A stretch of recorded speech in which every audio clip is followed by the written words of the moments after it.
Good afternoon, everybody. To those who are still logging in, David Rouse is my name, advisor with the Housing Agency. You're very welcome to our webinar this afternoon, which we expect will run till about 20 past 1. We're delighted to be joined by our panellists this afternoon, Ella Dunphy and Kay McGuire, and in the background you see on screen Katrina Lawler and Valerie Moggerly from IPAV, and Katrina and Valerie are very happily going to assist us and be on standby just in case we have any technical difficulties. So what I'm going to do now is to share my screen here, and we've a number of slides ready just as an introduction, and go through the housekeeping for our session this afternoon. So as I say, we're very grateful to IPAV for their collaboration on this afternoon's session on managing apartments and multi-unit developments through the COVID-19 period. We're conscious that this is a difficult period for people, and we're anxious to collaborate with the various professional bodies. So we're delighted and grateful to IPAV, to Pat Davitt, and to Valerie on the setup of the session. So a quick run through our timetable. We'll endeavour to have a little introductory session on the multi-unit development and owners management company sector, just to frame things in context and highlight some resources for you. We move on then to our panelist contributions on the significant issues that they see facing owners management companies, apartment blocks, multi-unit developments in their experience over the last number of weeks, and where they see things going over the next short period and into later in the year. We'll have our Q&A session, as I mentioned. For those of you who were logged in early, we have a number of questions received already, and we'd be delighted to take your questions on the Q&A function over the course of the lunchtime session. And about 20 past 1, we'll finish up and we'll let you back to your day. So some housekeeping, as we mentioned earlier. You as participants can see and hear us, and we can hear from you through the Q&A. And if there's a technical difficulty, you can use the chat function, and we would ask you to restrict your Q&A to the Q&A box. We'd also note that the session is going to be recorded and perhaps shared in the future, and for future use. A quick word about the Housing Agency. We're in normal times based just off Merrion Square on 53 Upper Mount Street, and we are an independent body working under the aegis of the Department of Housing, Planning and Local Government. We work with the department, with local councils and local authorities around the country, and with approved housing bodies. And our mission is to promote the building of sustainable communities, and we're engaged with the owners management company and multi-unit development sector as part of our training and information remit. A large proportion of apartments are in the public and social housing sector, be it through local authorities or approved housing bodies, and on that basis we have a strong support for the owners management company sector as the glue holding together those estates. Our panellists, as I mentioned this afternoon, Ella Dunphy, former president of IPAV, and Kay McGuire from Galway Property Services. We're delighted and very grateful to have Ella and Kay with us this afternoon. So thank you very much for making the time available from your busy schedules to assist both your fellow IPAV members. And we have a large, diverse audience with us today. We have obviously a strong contingent from IPAV. We have management company directors, and probably owners, department dwellers, and maybe landlords as well. So everyone is very welcome. What we're going to touch on over the course of the afternoon are the operational challenges facing multi-unit developments and owners management companies, and facing the property professionals, IPAV members. We'll touch on aspects of management company finances during the course of the COVID difficulties. We'll talk a little bit about running meetings during the turbulence that we're experiencing, and we'll also touch on communicating with residents and owners in multi-unit developments. And just a quick context or framing where we are in the country with apartments. We now know that census 2016, over 500,000 of the population live in apartments. The number of apartments increased from 2002 to 2016 by 85%. Apartments in multi-unit developments are now the largest proportion of residential housing stock in the Dublin City Council area, outpacing conventional terraced housing over that recent period. We're not just talking obviously about apartments when we speak about multi-unit developments. We have conventional housing estates that have shared services, shared areas with owners management companies. And we know that every week in the state over the last 3 years, over the last 5 years, on average, 3 new owners management companies have been incorporated every week. So that's a significant growth in the sector. We keep an eye on the CRO incorporation database, and that's some of the most recent numbers. And we can see that the apartment sector is, the OMC sector is growing rapidly. Now, people might say there aren't 3 new apartment blocks every week opening up, and that's a fair comment. There are some estates where there might be a number of owners management companies. So there's an example of one in Harold's Cross where there's 8 blocks and 8 owners management companies. So looking into the future, obviously COVID-19 is going to change this context, but the CSO has population estimates of up to 6.7 million by 2050. National planning policies more recently have focused on increased densities and reducing urban sprawl, and the national planning framework points to an increase in apartment stock from the current 13 or 14% up to 39% by 2030. Again, these figures will be subject to change, obviously, with the dynamic of the COVID crisis, but that's the most recent national planning policies. We have, as some of you may know, prepared some information sheets to which we'll refer later on for owners management companies and apartment developments in relation to the COVID-19 crisis, and we're going to delve into the detail of these with Ella and with Kay. These are available on our website. Useful to think of the nature of an OMC, think of the background, think of the collaborative, collective nature of it, that it is really a hybrid entity, a sort of a mix between a residents association and a not-for-profit organisation, but ultimately it is a property management, it is an asset management organisation as well. Bear in mind all the relationships, the different parties, the regulators, the RTB, the Property Services Regulatory Authority, the different relationships and the different dynamics and where people are coming from in general terms, in normal times, but also in the COVID crisis. And bear in mind people's different backgrounds, if you like, people's priorities, different parties' aims and objectives in running an estate. But as a primary focus, the collective and collaborative should be to the fore, because I suppose the theme is that we're all in this together in normal times in an owner's management company and in a mode to make progress, and moreover in the difficulties of COVID. For background, we have resources. The housing agency has developed a number of resources available to all on our website, with useful links, with the frequently asked questions section, with links to the various complaints processes through the ODCE, PSRA and so on, and links to the various pieces of legislation that affect the sector. We have some hints and tips for management company directors and for agents as well. One example is recruiting and retaining directors for owners management companies, so we invite you to maybe access that. A quick mention for our report last year in collaboration with Clúid, the housing approved housing body.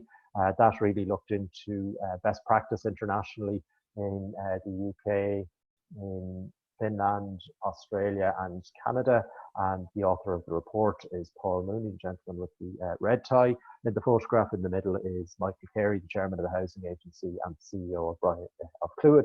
Brian O'Gorman is on the left. We've done some writing around OMCs and MUDs, really trying to elevate the understanding and the knowledge around the sector for local authorities, for the professions, for surveyors, for estate agents, accountants, company secretaries, solicitors, everyone involved in the sector, really trying to broaden the understanding both on a technical and a practical side. A quick mention of the apartment planning guidelines and how new apartment developments must have regard to the MUD Act, to owners management companies and to sinking fund and building investment funds. Quick reference to 2 publications that will be of help to anyone in the sector. The first one on the left is the ODCE handbook that was produced in 2012, a little bit out of date for the Companies Act 2014, but the thrust of it, the guidelines, the general tenor of the advice in it and of the guidance is very good. And recently, last year, from Claris Press, the Owners Management Company Law and Best Practice by Ashton Keegan, the managing agent in the West of Ireland. Quick mention for the Apartment Owners Network as well, who have a lot of resources and information on their website in relation to the sector. Our next more general webinar is on next Tuesday evening, the 5th of May, so just after the bank holiday, and we'd invite anyone who's interested to come along and join us and register on that. You can register on our website, and in that session we'll be focusing on wider issues over and above the COVID-19 situation. We'll be looking at, we'll be diving into more detail on law, on practical matters, including service charge collection, sinking funds, and so on. So we invite people to come along and join us on that. Anything we say this afternoon is really determined by reference to the Department of Health, HSE, government guidelines and legislation on social distancing and all the other health measures. You can go on to gov.ie and access that information for yourselves. It's important to note that this is a session that's really general in nature, and we would urge property owners, be they landlords or be they owner occupiers or management company directors, to talk to their property professionals, talk to your IPAV advisor, talk to your solicitor if it's a more complex legal matter. We can provide you here with some signposts and directions, but take the advice of your property professionals. We'll touch on probably later on what are essential services in estates and mods, and so that information is available online as well, and we'll refer back to that later on. And I might flash up these slides as our panelists are speaking, just to give people some context and signposts.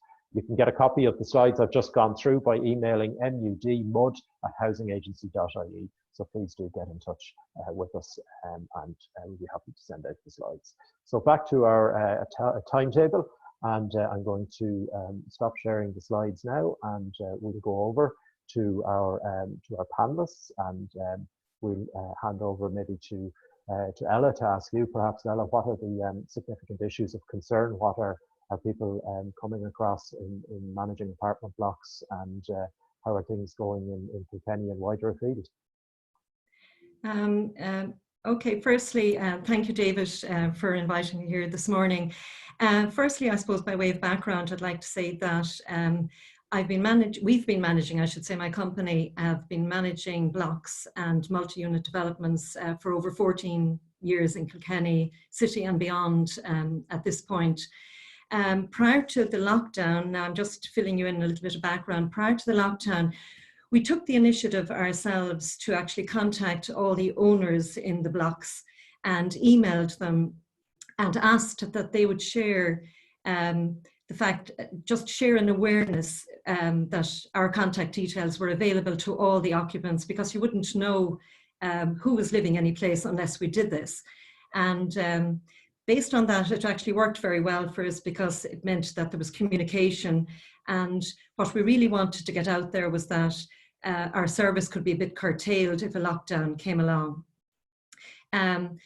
It actually proved very well, because the engagement meant that tenants felt very free, because they had our personal phone numbers as well as our emails. So they actually made us aware of any activity that they thought was unsafe within blocks, which we found very helpful.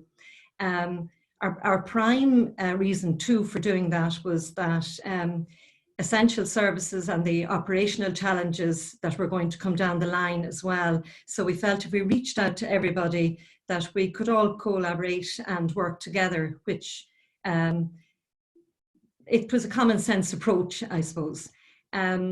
We also spoke to our caretakers prior to sending out that email, and asked that they would actually just be mindful of any activity in the blocks. Watch for people coming and going with suitcases, because obviously it might mean that they were coming from holidays in another country, or that they were maybe moving from another town.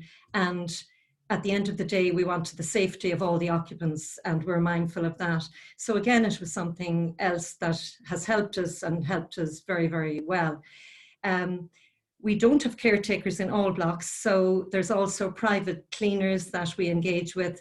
We spoke to them, we just checked with them once the lockdown came down that they hadn't any underlying illnesses that would actually prevent them from giving a service. But that all worked well as well, and we've promoted hugely the HSE directive signs, and they're in highly visual places in all our blocks. We also spoke to owner-occupiers, because owner-occupiers have a vested interest, and we felt that by bringing them on board as well, it would be helpful. Now, that all worked very well, and because Kilkenny is a smaller town, and where we operate in the town and city and just outside it, I'd also be mindful while I say all this that in the larger cities and towns, they have a much bigger dynamic, and trying to contact all owners and getting them to engage with you can be a problem. But anyway, this is the way we dealt with it, and it actually worked, and I felt it worked well. Could I just ask, were the house rules maybe something you focused on in that context? We did, and we sent actually a copy of the house rules to the owners so that they would share them back as well with the landlords now, or with the tenants. We also, while doing this, we spoke to the owners management company, like they knew that we were doing all this. But again, it was all about, at the end of the day, we wanted to give a service because this is what we're paid to do as licensed agents, but we knew we could be thin on the ground. But like I said, it has worked, and worked quite well. And our operational challenges they're all serviced. Servicing continues to be in place.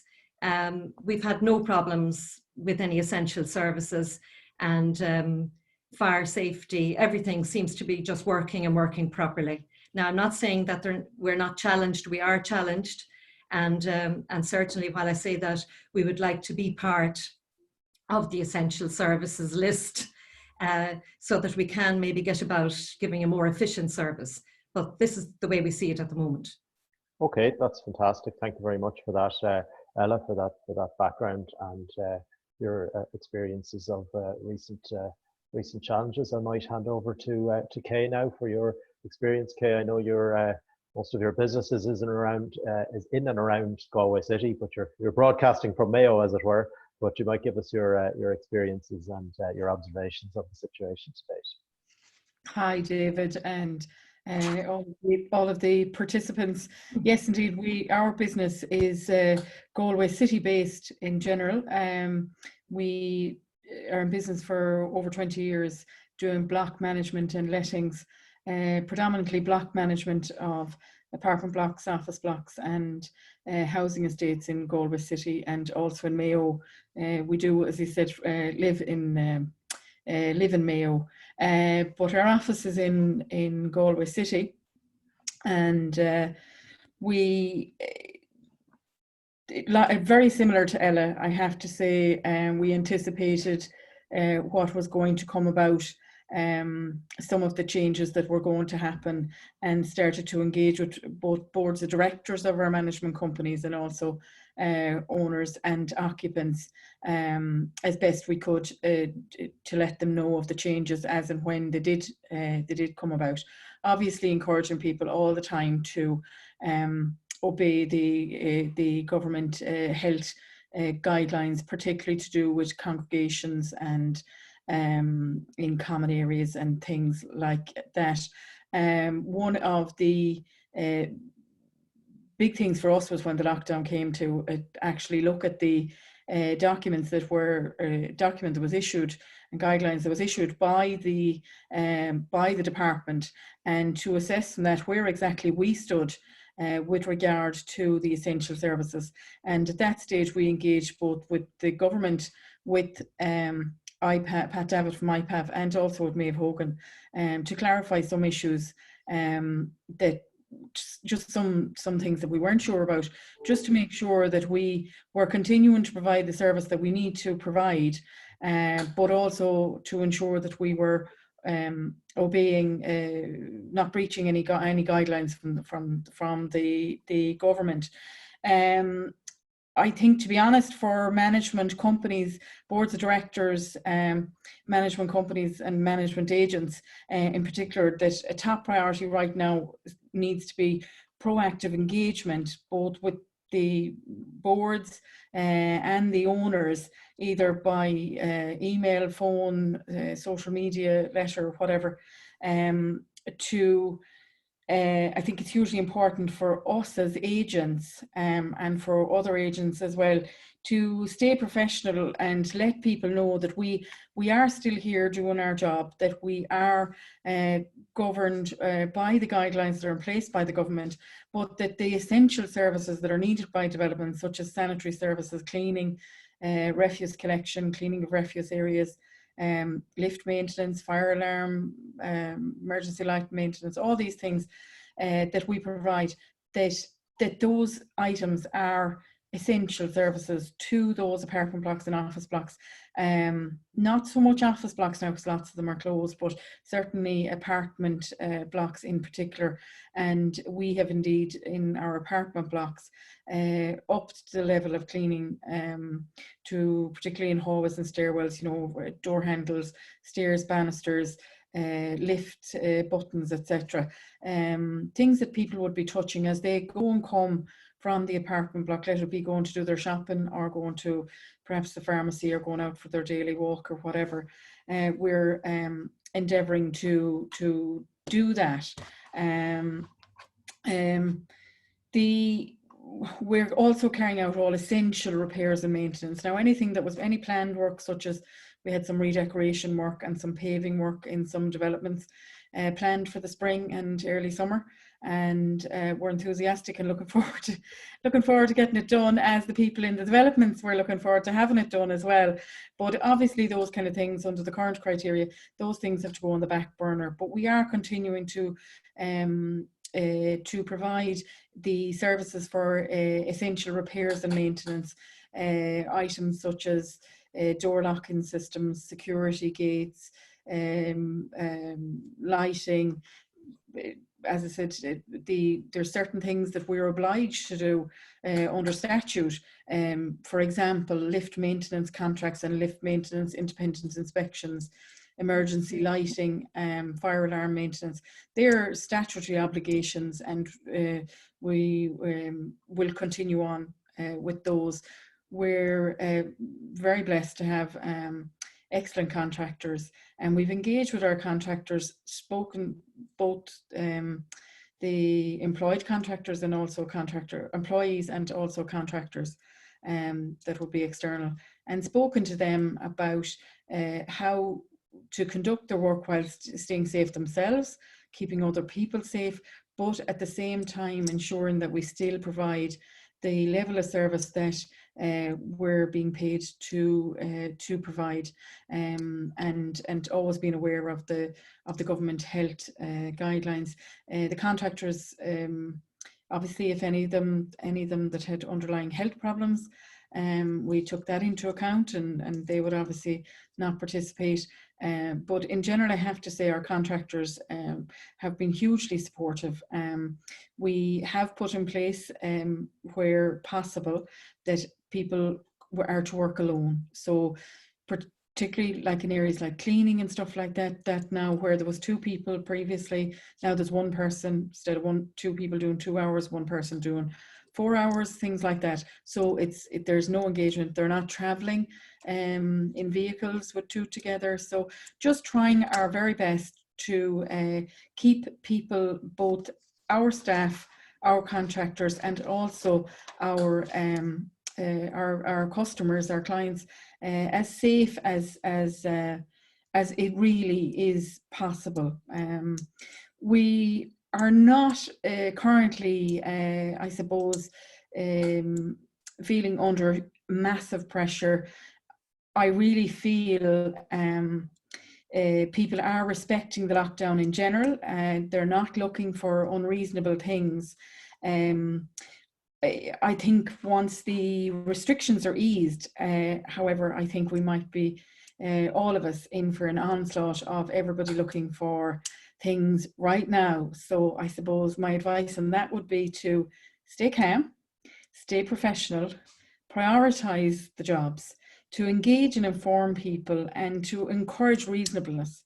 But most of all, to be honest and say, you know, if there is a huge demand for a particular trade and you're struggling to get to everybody at the one time, just to be honest and say that, and say, look, you know, we're doing our best to prioritise it, and that we will get to them, and to keep people informed and encourage the contractors to be as clear as they can about that too. I think people get less frustrated. And finally, I suppose the most important thing for me as an agent, and I think for all of us, there might be a number of participants I understand who are agents as well, is to realise that we're not alone either. There are supports there for us as agents, and there certainly will be challenging times ahead. But, you know, we have massive support from our families. also from our peers in the industry. And perhaps now is an opportune time for us all to stop and think, you know, there is plenty of work in this industry out there for us all, and that maybe we should pull together more and try to support each other. It's also huge support from IPAV, Pat Davitt and his team. I certainly can say have been excellent as regards supporting us. The housing agency is a huge wealth of information that's available to management agents, and we shouldn't be afraid of it. The housing agency is there to help us all. This is, as David's illustration showed earlier, this is all of us in this together. It's not them and us, and the board of directors, the management agent, the members, and our governing bodies, including Maeve Hogan and her team in the PSR. It's all of us together trying to do the best job we can for all of the owners within the developments. That's the way I would view it. So, you know, stay safe, stick to the rules, and we will come out the other side of this. Thank you very much, Kay. That's a fantastic oversight and lots of food for thought, I think, for agents and for OMC directors and residents as well. And I think if I were to take a couple of things from your contribution and from Ella's contribution, first of all, communication is key. So getting out and trying to get ahead of the situation in as much as we can in uncertain times. Mm-hmm. So we're waiting, obviously, for guidelines and further progress on.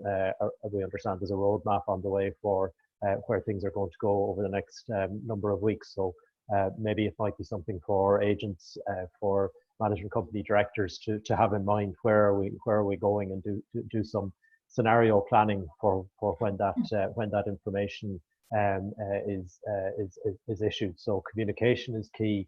Collaboration is also key. That collaborative aspect and understanding where other people are coming from, and in terms of their priorities as well. And I think probably management of expectations is all part of that.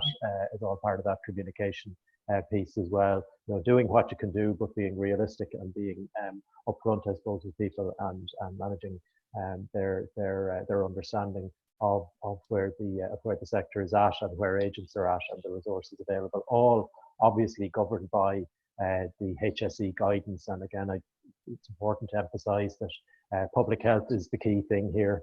The suppressing of the virus and following the guidance of the HSE and the guidance of the Department of Health should be foremost in our minds, and certainly something in terms of communication with between agents and management company directors who are there to take the advice of their property professional is to be guided by that advice. And Ella, I think maybe could I ask you to reflect maybe on your experiences in liaising with directors of owners management companies and how they've managed through the early part of the process. Yeah, we've had a lot of communication with the owners management company directors, and I suppose the main concern with the owners management company is AGMs and the approval of budgets. I mean, to be quite honest with you, money is what it's all about at the end of the day. Money is the engine by which the owners management company can function, and agreeing the service charge budget and trying to move on and keep things regulated as well will be a challenge. Now, that being said, I'm certainly promoting that everybody tries to have their AGM. Don't be pushing it out. We have options there with AGMs. We can have meetings, virtual meetings, be it with Zoom or Microsoft Teams or Skype, any of those, and maybe even perhaps, because it is essential service, part of the essential service, because obviously if we can't pay for the operations and the essential services that are required, well then we're in deep trouble. So maybe even if two directors of the owners management company could meet, social distancing and everything else taken into consideration, and that all the other members, as many as possible, would attend a Zoom meeting, and that prior to that meeting being agreed, proxy votes were received by email. Then there's nothing to stop an AGM from proceeding and agreeing the budgets, agreeing the directors, and agreeing the auditors, accountants, the usual that goes on. And then the service charges budget, which obviously the licensed managing agent will have put together for the owner's management company, and obviously agreeing the cost reduction exercises or whatever you can do actually on the budget now. And you put your proposal in there, and once that's agreed, then the managing agent gets on with it and issues the service charges, because this has to happen. Pushing it out is only encouraging debt.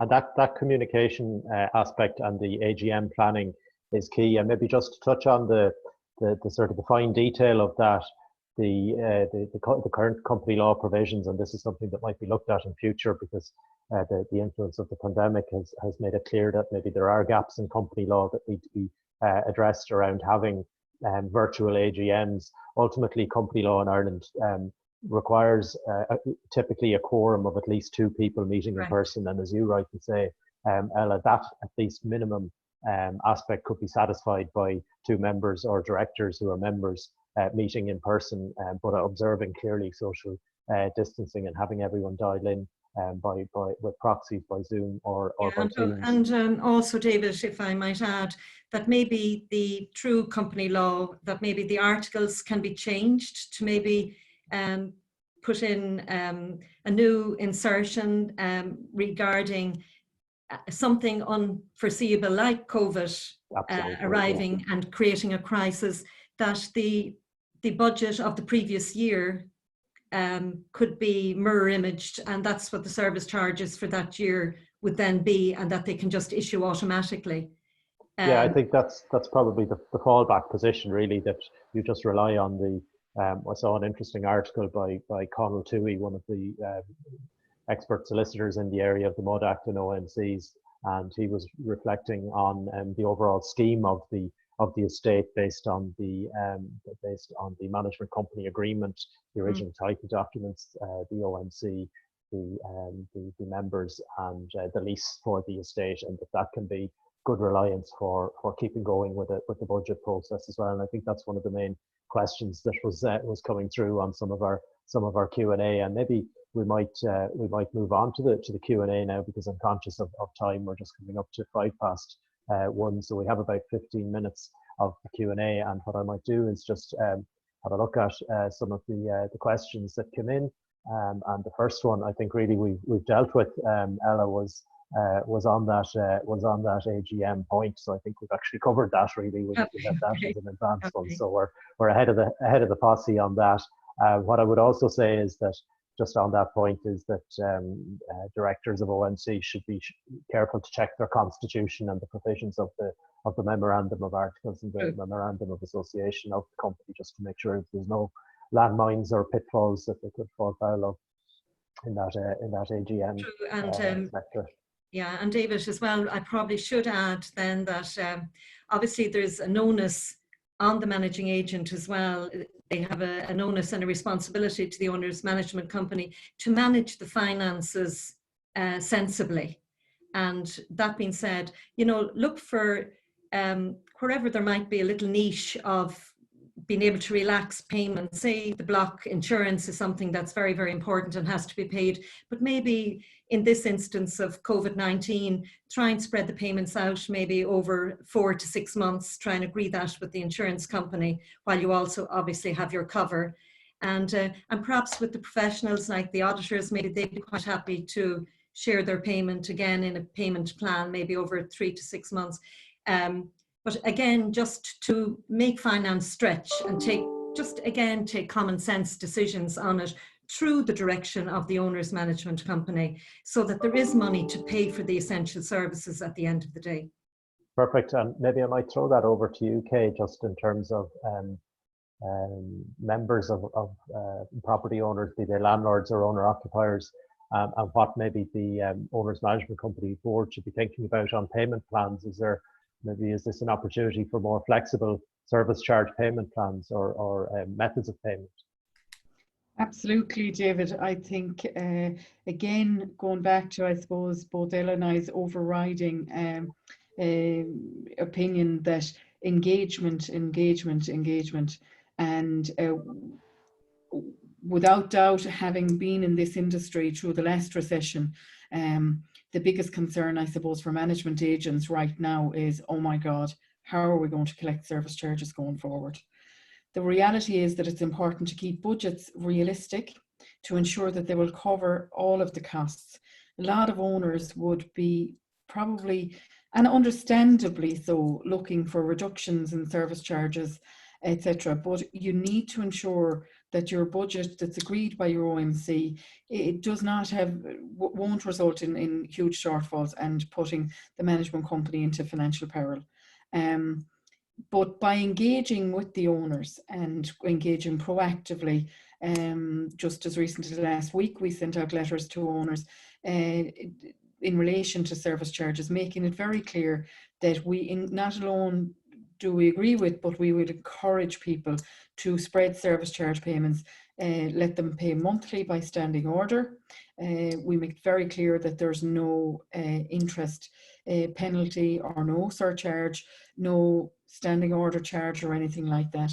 I know that that's not the most popular comment maybe to make, because obviously it's a lot more work for the agent, but right now we need to concern ourselves with keeping cash flow coming into the management company, particularly in this following, in the year or 18 months ahead, particularly to ensure that there's good cash flow.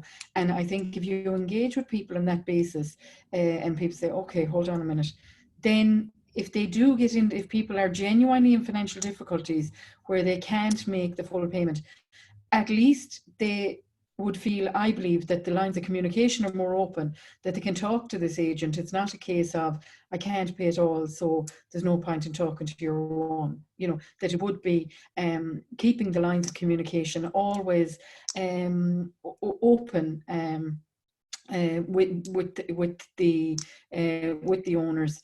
Also taking into account, I suppose, the fact that you will have owners who will be in difficult financial circumstances going forward.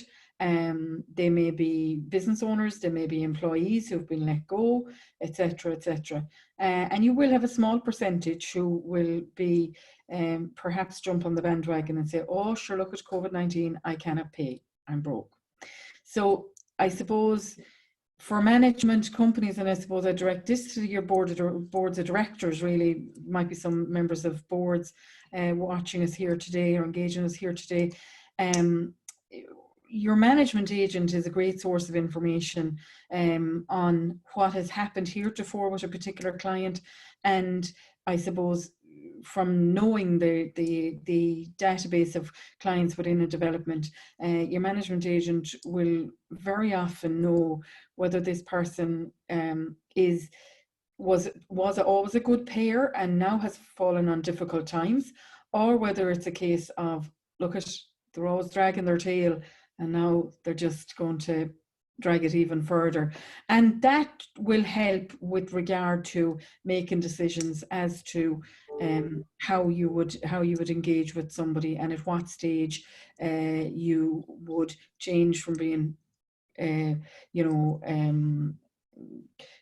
accepting that this is just difficult to actually saying, right, okay, we need to be a bit more proactive here and we need to engage in a debt collection process.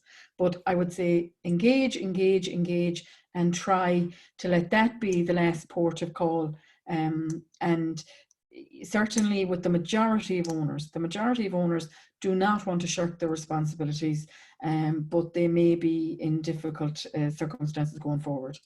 I might throw that over to Ella briefly, but before I do, I just remind people of our Q&A function at the bottom of your screen and to type in any questions you might have for our expert panelists. We have a number of other advanced questions, which I'll get to in a second, but just going back to Ella on that payment plan option, have we seen maybe credit cards or PayPal or anything like that being used?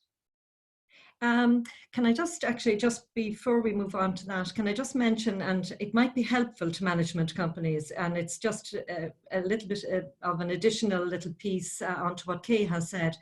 Back in the downturn that we all worked through 10 years ago,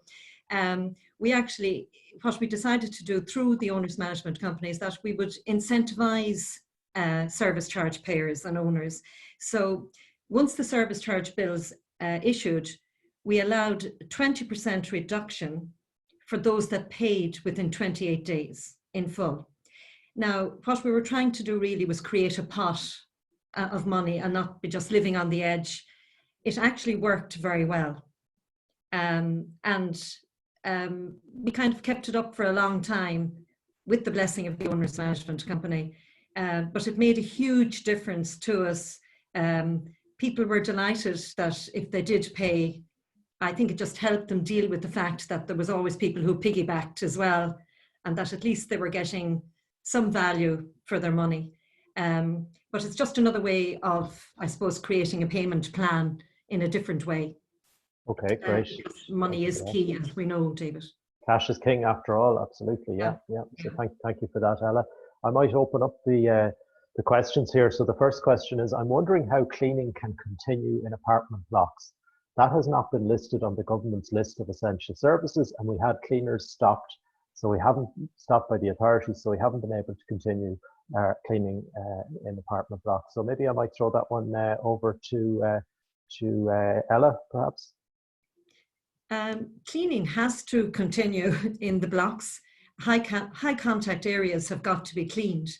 And we find it's working and working well for us. The caretakers are actually policing it, and our private cleaners are also doing it.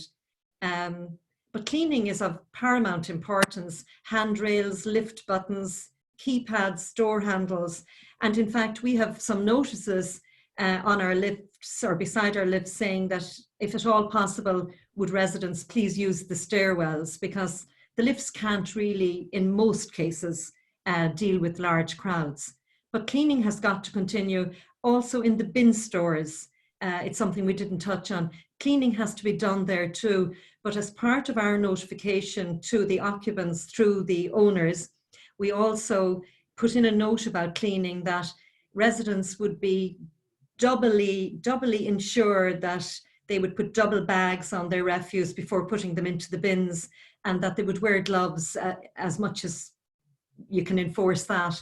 But cleaning has got to happen. I mean, that's part of the HSE directive.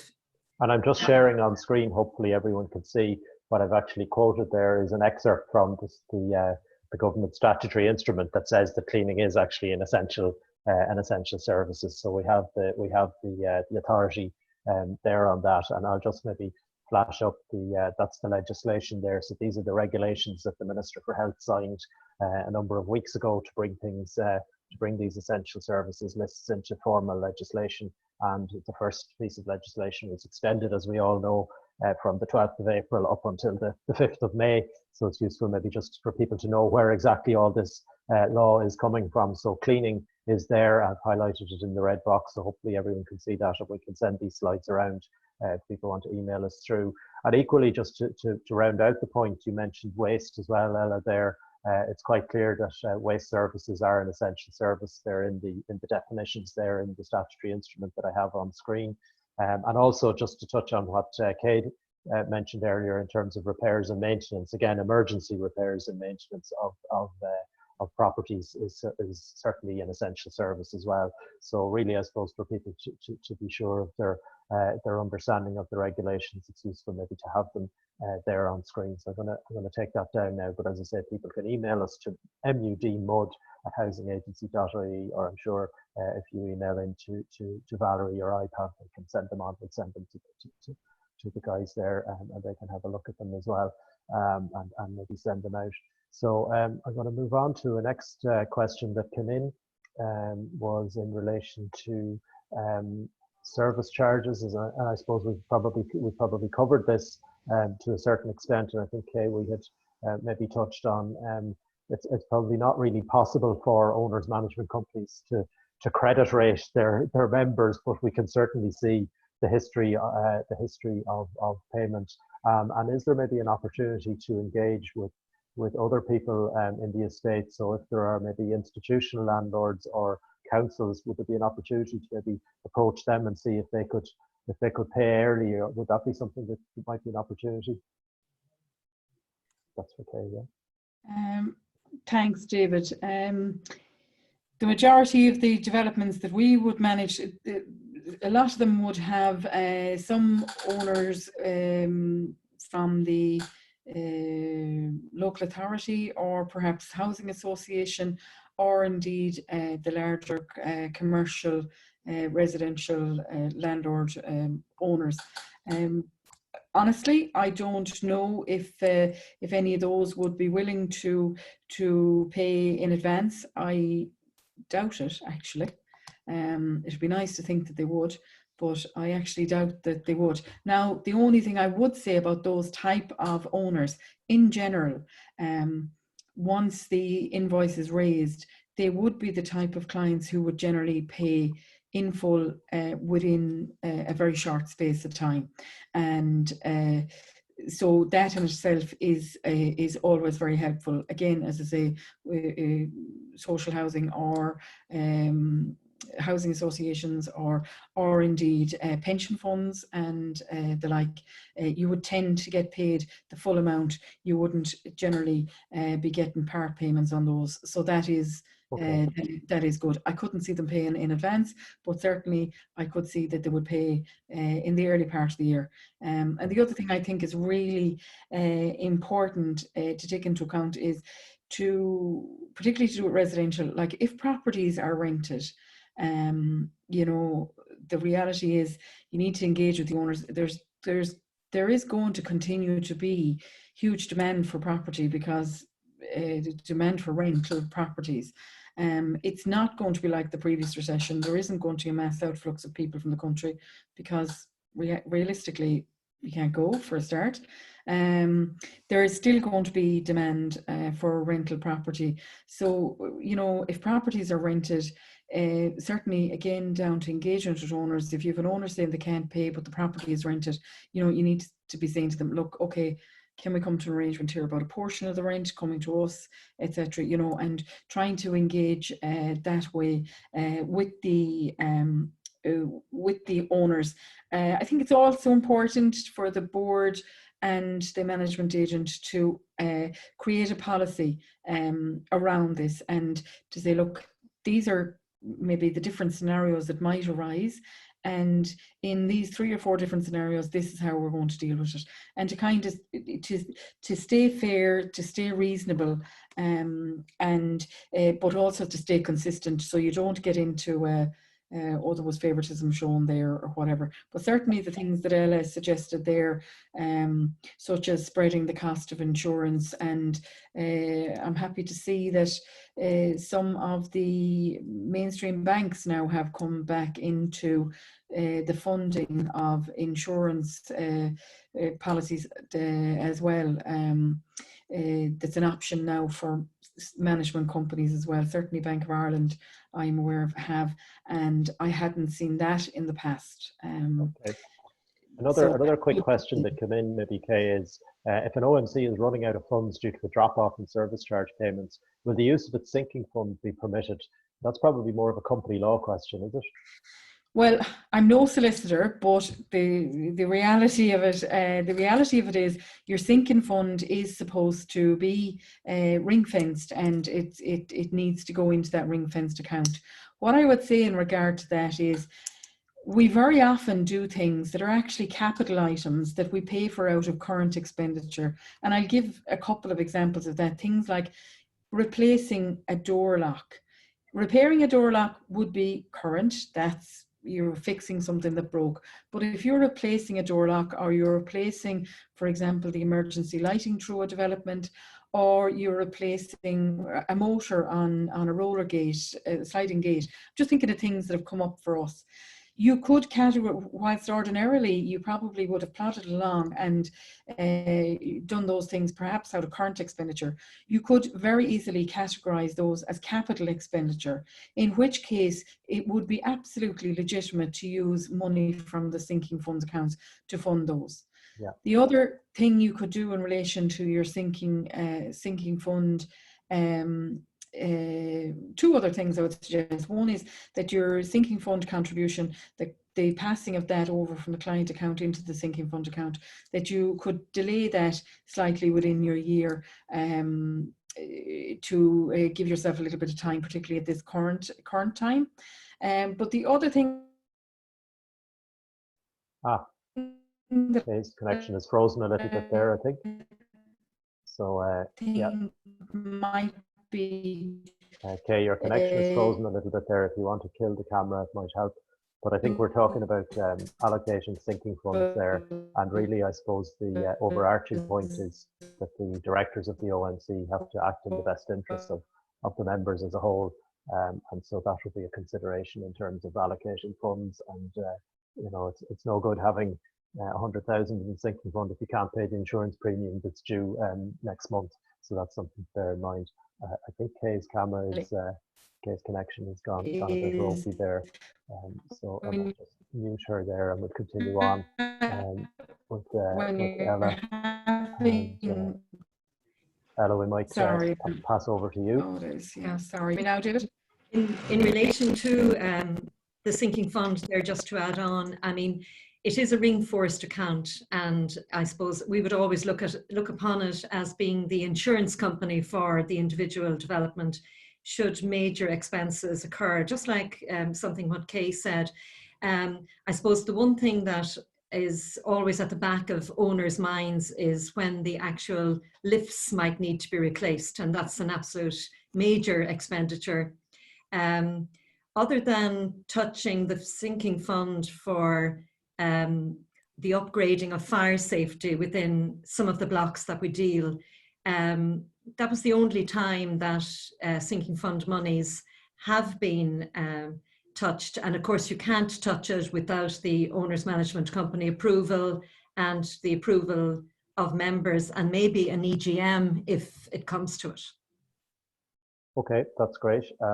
We had some other questions that aren't strictly COVID related, and I was going to, oh sorry, we had one there, maybe throw it back to you, Kay. I think your connection should be working okay. Is there any question around the legality of an ONC charging interest on late payment of service charges? So, you know, it's not strictly COVID related, but if it was one that came in for us there.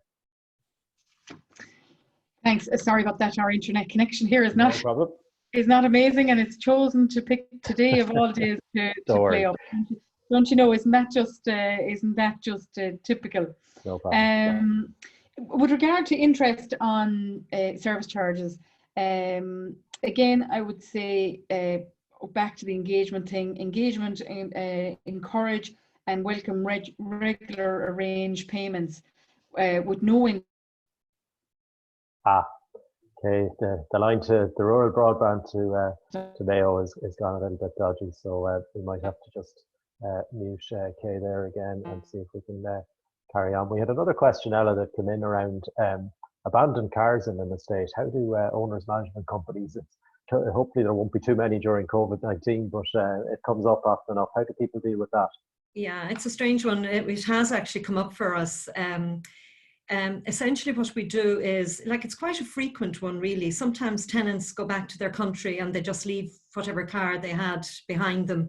But anyway, when we notice that there is a car that is abandoned, so to speak, after a long period of time, we will actually put a notification on the car, hoping that somebody will claim it.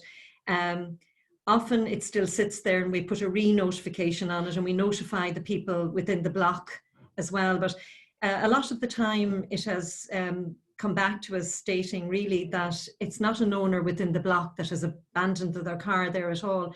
So we've had cars towed away, and essentially about 50% of the time when they were towed away, somebody comes forward to know where my car is. And then of course they have to collect the car. But that's basically, we deal with it on a case-for-case basis, to be honest with you. There's always, Kilkenny is small, so there's always someone that will know someone that... Yeah, I suppose we should also be conscious of the new camping regulations that came in 2017. So there's a piece of legislation there, and there's a national camping office. So we have to keep on the right side of that. Look, it's coming up to 2:25. I think, unless I think we've lost Kay entirely there. So we'll finish up. Maybe it might be the fates and technology telling us that it's time to wrap up. So we might do that. I think maybe a closing comment from yourself, Ella, briefly. Well, I suppose I'm going to say the obvious thing, and that is I want to see everybody staying safe and complying totally to the COVID-19 regulations from the HSE. Secondly, in relation to managing agents, always deal with your licensed managing agent. They're professional, they're knowledgeable, and they work within the industry. We know, I suppose we've been taught, we know exactly what to do. Other than that, I would say communication is key. Right across the board, communicate with absolutely everyone. And we work under the directive of the owner's management company at all times. And that should also be borne in mind, because there's no solo runs in our industry. We work under the instruction of somebody at all times. Other than that, just be proactive. And thank you very much, David.